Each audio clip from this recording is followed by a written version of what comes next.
歡迎收睇天氣報告。本港現時氣溫28度，相對濕度90%。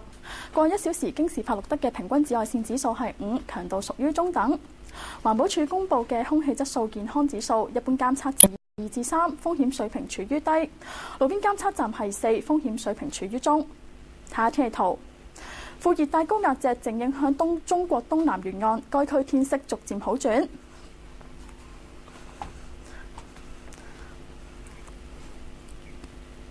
預測晏晝部分時間有陽光，天氣炎熱。今晚大致多雲，吹和緩東至東南風。展望聽日同埋星期一大致天晴，天氣炎熱。隨後幾日雲量增多，同埋有幾陣驟雨。跟住係本港未來5日嘅天氣預測。星期日大致天晴同埋炎熱，朝頭早有幾陣驟雨，氣溫介乎28至到32度。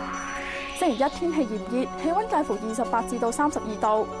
星期二、星期三同埋星期四都係部分時間有陽光，天氣炎熱，亦都有幾陣驟雨，氣溫介乎28至到32度。最後睇下世界各大城市嘅天氣。